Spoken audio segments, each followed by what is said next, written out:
பல்வேறு பகுதிகளில் நடைபெற்ற முக்கிய நிகழ்வுகளை களத்தில் மதிமுகம் பகுதியில் பார்க்கலாம்.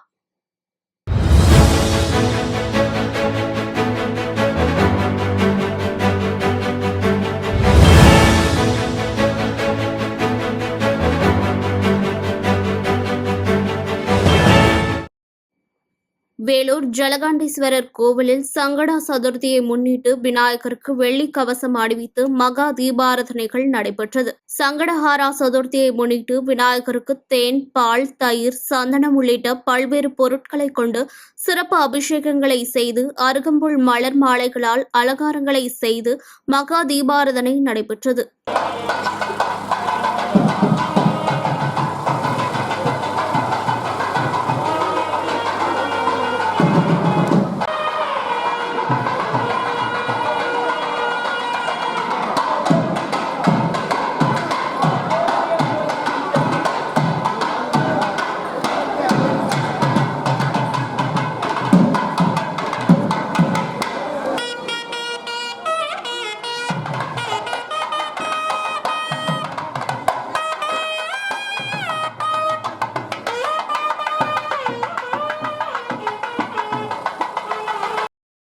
மயிலாடுதுறையில் வணிகர்கள் மற்றும் தொழில் முனைவோருக்கான வருமான வரி விழிப்புணர்வு நிகழ்ச்சி நடைபெற்றது. மதுரை வருமான வரி முதன்மை ஆணையர் வசந்தன் சிறப்பு விருந்தினராக கலந்து கொண்டு வணிகர்களிடையே விழிப்புணர்வு ஏற்படுத்தி பேசினார். அப்போது 2025-26 நிதியாண்டுக்கான அட்வான்ஸ் டாக்ஸ் இறுதி தவணையை மார்ச் 15ஆம் தேதிக்குள் செலுத்த வேண்டும் என்றும் கேட்டுக் கொண்டார்.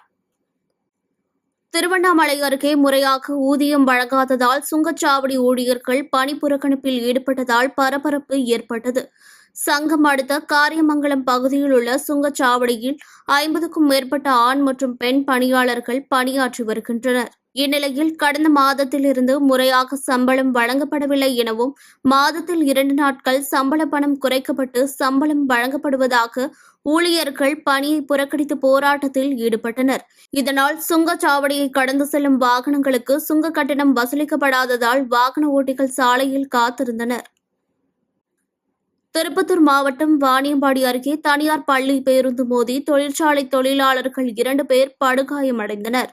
ஜாப்ராபத் பகுதியைச் சேர்ந்த வசி மற்றும் சுகேல் ஆகிய இருவரும் இருசக்கர வாகனத்தில் கச்சேரி சாலையில் சென்றபோது எதிரில் வந்த தனியார் பள்ளி பேருந்து இவர்களது வாகனத்தின் மீது மோதியதில் இருவரும் படுகாயமடைந்தனர். அங்கிருந்தவர்கள் அவர்களை மீட்டு வாணியம்பாடி அரசு மருத்துவமனையில் சிகிச்சைக்காக அனுமதித்தனர்.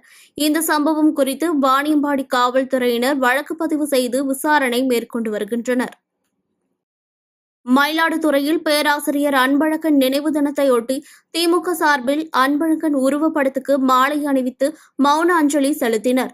திமுக நிர்வாகிகள், நகர்மன்ற உறுப்பினர்கள் முன்னிலையில் நடைபெற்ற நிகழ்ச்சிக்கு நகர திமுக செயலாளரும் நகராட்சி தலைவருமான செல்வராஜ் தலைமை வகித்து நிகழ்ச்சியில் மாலை அணிவித்து அஞ்சலி செலுத்தினார். இதில் அரசு வழக்கறிஞர்கள் அருள்தாஸ் உள்பட பலர் கலந்து கொண்டனர். பொள்ளாச்சி அடுத்த கெடிமேடு தனியார் திருமண மண்டபத்தில் பொள்ளாச்சி வால்பாறை உடுமலை கிணத்துக்கடவு சட்டமன்றத்துக்கு உட்பட்ட பகுதிகளில் வசிக்கும் சுமார் 550 பணியாளர்களுக்கு விலையில்லா வீட்டுமனை பட்டா வழங்கும் நிகழ்ச்சி நடைபெற்றது. விழாவில் பொள்ளாச்சி நாடாளுமன்ற உறுப்பினர் ஈஸ்வரசாமி கலந்து கொண்டு வீட்டுமனை பட்டா வழங்கினார். இதில் ஒன்றிய செயலாளர் கமலக்கண்ணன், காணியப்பன், ஊத்துக்குளி பேரூராட்சி தலைவர் அகத்தூர் சாமி உள்ளிட்டோர் கலந்து கொண்டனர். மலைவாழ் மக்கள் கடந்த 10 ஆண்டுகளுக்கு முன்பாக நமது வால்பாறை சட்டமன்ற தொகுதிக்குட்பட்ட வேட்டைக்காரன்குதூர் பேரூராட்சி பகுதி தம்மம்பதி என்கின்ற பகுதியில் கிட்டத்தட்ட 93 நபர்களுக்கு 2016ஆம் ஆண்டு அவர்களுக்கு வீடு கட்டுகின்ற திட்டத்தில் பணி துவங்கப்பட்டது. ஆனால் அந்த பணி முடிவடையாமல் நிலுவையில் இருந்தது. அவர்கள் வைத்த கோரிக்கையை ஏற்று கூடுதலாக 1,27,00,000 ரூபாய் மதிப்பீட்டில் நமது மாநில முதலமைச்சர் அவர்கள் நிதி ஒதுக்கீதின் அடிப்படையில் அந்த பணிகளும் அந்த வீடுகள் புதுப்பிக்கப்பட்டு ஒரு 2 தினங்களுக்கு முன்பாக 23 பயனாளிகளுக்கு வீடுகள் ஒப்படைக்கப்பட்டிருக்குது.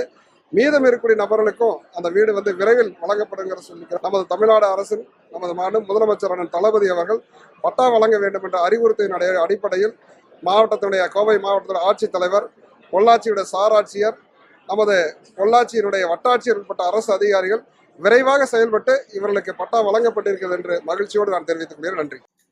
அரியலூர் மாவட்டம் ஜெயங்கொண்டம், கல்லாத்தூர், கரடிகுளம், சின்னவளையம், புதுக்குடி, செங்குந்தபுரம் உள்ளிட்ட பல்வேறு பகுதிகளில் அரசால் தடை செய்யப்பட்ட புகையிலை பொருட்கள் விற்பனை செய்து வந்த கடைகளில் இருந்து புகையிலை பொருட்கள் பறிமுதல் செய்து வழக்கு பதியப்பட்டது.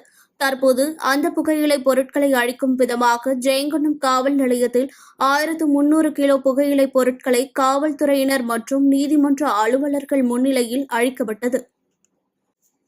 திருப்பத்தூர் மாவட்டம் வாணியம்பாடி நகராட்சிக்குட்பட்ட பெரியப்பேட்டை பகுதியில் உள்ள தனியார் மண்டபத்தில் முன்னாள் அமைச்சர் நீலோபர் அஜிம் தலைமையில் ரம்ஜான் பண்டிகையொட்டி இஸ்லாமியர்கள் நோன்பு வைக்க நலத்திட்ட உதவிகள் வழங்கும் நிகழ்ச்சி நடைபெற்றது. இதில் ஜோலார்பேட்டை திமுக சட்டமன்ற உறுப்பினர் தேவராஜ் பங்கேற்று நலத்திட்ட உதவிகளை வழங்கினார். மயிலாடுதுறை மாவட்டம் தரங்கம்பாடி தாலுகா செம்பனார் கோவிலில் உள்ள அண்ணாமலை நகரில் முழுமையாக புதிய தார் சாலை அமைக்காமல் பாதி தூரம் வரை தார் சாலை அமைப்பதை கண்டித்து பொதுமக்கள் சாலை அமைக்கும் பணிகளை தடுத்து நிறுத்தி போராட்டத்தில் ஈடுபட்டனர். 400 மீட்டர் தூரம் புதிய தார் சாலை அமைக்கும் பணிகள் முழுமை பெற்ற நிலையில் எஞ்சிய 200 மீட்டர் தூரம் சாலையை அமைத்து தர வலியுறுத்தினர். மொத்தத்துக்கு இங்க 50 குடும்பம் இருக்காங்க. பாதி ரோடு அண்ணாமலை நகர்ல, இந்த நகர் இது அண்ணாமலை நகருங்க. இதுல 50 குடும்பம் இருக்காங்க. இதுல வந்து பாதி ரோடு போட்டிருக்காங்க, பாதி ரோடு நிப்பாட்டி வச்சிருக்காங்க. இதுல மண்ணா இருக்கிற ரோடு மட்டும் போடவே இல்லை. முன்னாடி போட்டிருந்த ரோடு மட்டும் கொத்திட்டு போட்டிருக்காங்க. அதனால நாங்க வேலையை நிப்பாட்டி இருக்கோம். இதுல ரோடு வந்தாதான் நாங்க வேலையை கண்டினியூ பண்ண சொல்லுவோம். வர வரைக்கும் நாங்க போராட்டத்தை நடத்துவோம். விருதுநகர் மாவட்டம் ராஜபாளையம் அருகே புதுக்குடியில் செயல்படும் தனியார் பள்ளியில் சர்வதேச மகளிர் தினத்தை முன்னிட்டு நடைபெற்ற விழிப்புணர்வு நிகழ்ச்சியில் தென்காசி எம்பி ராணி, ஸ்ரீகுமார், எம்எல்ஏ தங்கபாண்டியன் சிறப்பு விருந்தினர்களாக கலந்து கொண்டனர். பள்ளி வளாகத்தில் நடைபெற்ற ராபா புக் ஆஃப் வேர்ல்ட் ரெக்கார்ட் நிகழ்ச்சியில் கல்லூரி மாணவிகள், மகளிர் காவலர்கள், செவிலியர்கள், செவிலியர் பயிற்சி பள்ளி மாணவிகள், மருத்துவர்கள், இல்லத்தரசிகள், பெற்றோர்கள், விளையாட்டு வீராங்கனைகள், பொறியாளர்கள், தொழில் முனைவோர்கள், சிறு தொழிலதிபர்கள் என பல்வேறு தரப்பை சேர்ந்த 1000 பெண்கள் கலந்து கொண்டனர்.